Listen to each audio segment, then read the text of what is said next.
My name is Lakshit Patel. Where are you from originally? India.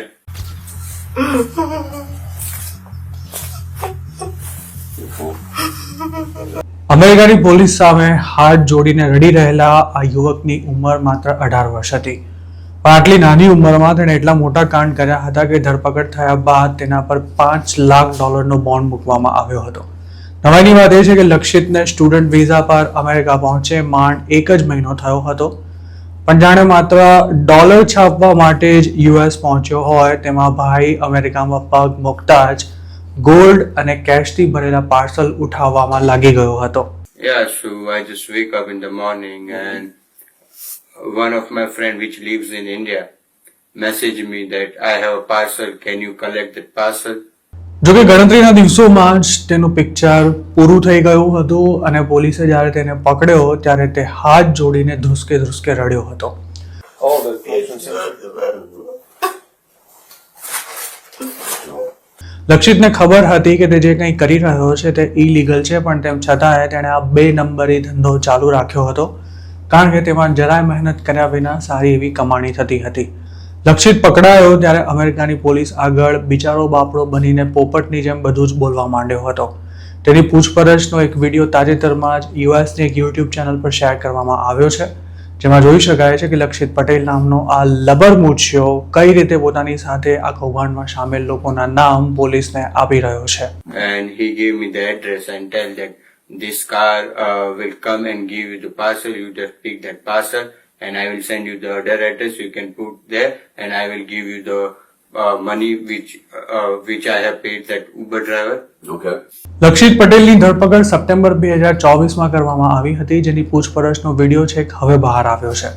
આ વિડીયોમાં જોઈ શકાય છે કે લક્ષિતે પોતાની ધરપકડ બાદ પોલીસ સમક્ષ કયા ચોંકાવનારા ખુલાસા કર્યા હતા અને સાથે જ એ વાતનો પણ સ્વીકાર કર્યો હતો કે આ કામ ઇલીગલ છે તેવું જાણતો હોવા છતાં પણ પોતે પૈસા કમાવા માટે પાર્સલ્સ કલેક્ટ કરી રહ્યો હતો.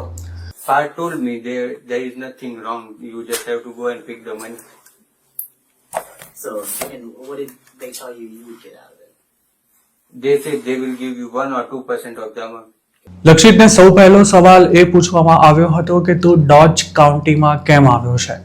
તેના જવાબમાં લક્ષિત એવું જણાવ્યું હતું કે ઇન્ડિયામાં રહેતા એક દોસ્તે મને અહીંથી પાર્સલ કલેક્ટ કરવાનું કામ સોંપ્યું હતું. આ પાર્સલ તેને બીજા એક લોકેશન પર ડ્રોપ કરવાનું હતું, જેના બદલામાં તેને પૈસા મળવાના હતા. લક્ષિતનો દાવો છે કે આ પાર્સલ ઉઠાવવાના તેને માત્ર $100 ઓફર કરાયા હતા. તેના દોસ્તનું નામ રાજ હતું, જેણે વોટ્સએપ પર લક્ષિતને ડિટેલ્સ મોકલી હતી. And I will give you $100 extra. What's your friend's name? My friend's name is Raj. લક્ષિતનું કહેવું હતું કે તે રાજને 6 મહિનાથી ઓળખતો હતો. લક્ષિત યુએસમાં BBA કરવા માટે ગયો હતો અને તેણે એવી કબૂલાત પણ કરી હતી કે પોલીસના હાથે પકડાઈ ગયા બાદ પોતાની જિંદગી બરબાદ થઈ ગઈ છે અને ફેમિલી પણ શરમજનક સ્થિતિમાં મુકાઈ છે. જોકે સાથે જ પોતે પાર્સલ કાંડ વિશે કશું જ નથી જાણતો તેવો દાવો કરતા તેણે એવું પણ સ્ટેટમેન્ટ આપ્યું હતું કે કામ આપનારા રાજે પાર્સલમાં શું છે તેની કોઈ ચોખવટ નહોતી કરી. જોકે પોલીસે તેને એવો સવાલ કર્યો હતો કે તને એવી શંકા ન ગઈ કે આ પાર્સલમાં કંઈક ઇલીગલ વસ્તુ હોવી જોઈએ. ત્યારે લક્ષિતે પોતાને તે સુનિશ્ચિત કરવું જોઈતું હતું તેવું કહીને ભૂલ કબૂલી પણ હતી. સાથે જ તેણે વાતનો પણ સ્વીકાર કર્યો હતો કે તેણે અમેરિકામાં બીજા લોકેશન્સ પરથી પણ પાર્સલ ઉઠાવ્યા છે, જેમાંથી એક પાર્સલ તેણે ખોલ્યું પણ હતું અને તેમાં $18,000 કેશ પડ્યા હતા. I picked up the parcel. Then I came back where I live, and he sent me the another address. And the parcel which I opened, first parcel I have opened, Yeah, what was in there? there was a cash $18,000. લક્ષિત એવા દાવા કરી રહ્યો હતો કે પાર્સલમાં શું છે તેની પોતાને કશી જ જાણ નહોતી. જોકે પોલીસે તેને એવો સવાલ કર્યો હતો કે તારા અમદાવાદમાં રહેતા દોસ્તને અમેરિકામાંથી કોઈની પાસેથી પૈસા લેવાની કે પછી પાર્સલ કલેક્ટ કરાવવાની શું જરૂર પડી ગઈ. ત્યારે લક્ષિત ગલ્લા તલ્લા કરવા માંડ્યો અને ભીંસ વધતા જ તેણે હાથ જોડીને રડવાનું શરૂ કરી દીધું હતું. લક્ષિત અરેસ્ટ બાદ 3 મહિના સુધી જેલમાં રહ્યા બાદ ફરી પોલીસ સાથે વાત કરવા તૈયાર થયો હતો, જેમાં તેણે કબૂલી લીધું હતું કે પોતે પહેલા જ દિવસથી જાણતો હતો કે આ કામ ઇલીગલ છે અને રાજે તેને પોલીસથી સાચવીને રહેવાની પણ સલાહ આપી હતી. લક્ષિત એવી પણ વાર્તા કરી હતી કે હું અમેરિકા ભણવા જાઉં તે મારા પિતાનું સપનું હતું. So it was my father's dream that I send my child to United States for his education. જેલમાં 3 મહિના કાઢ્યા બાદ લક્ષિતનું વજન 13 થી 14 કિલો જેટલું ઘટી ગયું હતું. તેને એવો સવાલ પણ પૂછવામાં આવ્યો હતો કે તું અમેરિકાની જેલમાં સબડી રહ્યો છે ત્યારે તને આ કામ આપનારો રાજ ઇન્ડિયામાં કેવા જલસા કરતો હશે તેની તને ખબર છે? ત્યારે લક્ષિત એવું કહ્યું હતું કે તેના પિતાએ ઇન્ડિયામાં રાજ સામે પોલીસ ફરિયાદ નોંધાવી છે. પોલીસે ત્યારે તેને એવું જણાવ્યું હતું કે રાજ ઇન્ડિયામાં BMW ફરે છે, તારા દોસ્તો પણ આઝાદ છે જ્યારે તું એકલો જેલમાં પડ્યો છે, તેમ છતાં પણ તું તે બધાને પોલીસથી બચાવી રહ્યો છે.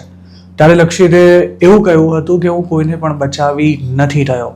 ત્યારબાદ તેણે રુદ્ર અને પાર્થ નામના 2 લોકોના નામ પણ આપ્યા હતા જે બંને તેની માફક જ પાર્સલ કાંડમાં સંડોવાયેલા હતા અને તેમનો બોસ પણ રાજ જ હતો. તે પોલીસના કહેવા પર રાજ કેવો લાગે છે તેની માહિતી પણ શેર કરે છે અને રાજની સાથે બીજા કોણ લોકો આ કામમાં સંડોવાયેલા છે તેની પણ માહિતી પોલીસને આપે છે.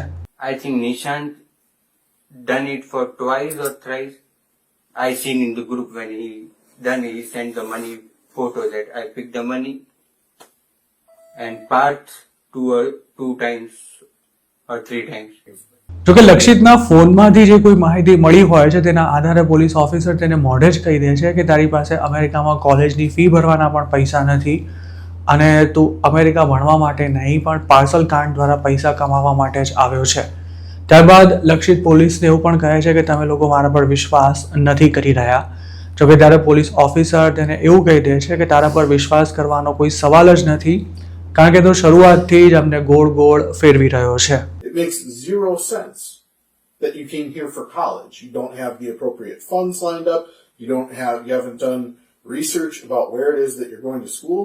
What you're telling me makes zero sense. પોલીસનું એવું કહેવું હતું કે લક્ષિત એક ગેંગ સાથે સંકળાયેલો છે અને આ ગેંગ કઈ રીતે ઓપરેટ કરે છે તેની કોઈ ચોક્કસ માહિતી તે નથી આપી રહ્યો. ત્યારબાદ લક્ષિત ફરી એવો દાવો કરે છે કે હું તો અમેરિકા ભણવા માટે જ આવ્યો હતો અને રાજ ઇલીગલ એક્ટિવિટીઝ સાથે સંકળાયેલો છે તેની પોતાને કોઈ જ જાણ નહોતી. લક્ષિત પોલીસને એવું પણ કહે છે કે પોતે જે પૈસા કલેક્ટ કરતો હતો તે શિકાગોમાં કોઈને મોકલતો હતો. લક્ષિત એવું પણ કબૂલ્યું હતું કે તે ડોલરના બંડલો સાથે પોતાના ફોટા ક્લિક કરી સ્નેપચેટ પર ફ્રેન્ડ્સને મોકલીને શો ઓફ કરતો હતો. રાજ વિશે તેનું એવું પણ કહેવું હતું કે તે અમદાવાદમાં રહે છે, તેના ફાધર પોલિટિક્સમાં હતા અને તેના ભાઈઓ કેનેડામાં છે. I don't know that they are scamming, and I was here for my education. I start working with them after coming here, but I was not aware about the scam thing that they are scamming. શિકાગોમાં રહેતો રક્ષિત Patel વિસ્કોન્સિનની dose કાઉન્ટીમાં રહેતા અને ફ્રોડનો ભોગ બનેલા એક senior citizen પાસેથી $81,000 ભરેલું parcel collect કરવા માટે ગયો હતો અને ત્યારે જ તેની પોલીસ દ્વારા ધરપકડ કરી લેવાઈ હતી અને પછી તેને $5 લાખ બોન્ડ પર જેલમાં રાખવામાં આવ્યો હતો. જાન્યુઆરી 2025માં લક્ષિતને 9 મહિનાની જેલની સજા કરવામાં આવી હતી અને શક્ય છે કે જેલમાંથી છૂટતા જ તેને ઇન્ડિયા પાછો પણ મોકલી દેવામાં આવ્યો હશે. જ્યારે આ રેકેટમાં જેની મુખ્ય ભૂમિકા હતી તે રાજ હજુ પણ અમેરિકાની પોલીસની પકડની બહાર છે. લક્ષિત જેવા કેટલાક ગુજરાતીઓ અમેરિકામાં પાર્સલ કાંડમાં પકડાયા છે અને આવા મોટાભાગના લોકો પોલીસને જોતા જ પોતે નિર્દોષ હોવાનું નાટક કરવા લાગે છે. લક્ષિતને ભલે 9 જ મહિનાની જેલની સજા થઈ હતી પણ હવે આવા કેસમાં પકડાતા લોકોને 10 થી 15 વર્ષ સુધીની જેલની સજા કરવામાં આવી રહી છે. 2 નંબરના ધંધા કરીને અમેરિકા તેમજ ઇન્ડિયામાં શોબાજી કરતા આવા લોકો પોલીસની સામે કેવા બકરી બની જતા હોય છે તેવો કદાચ આ પહેલો વિડીયો સામે આવ્યો છે.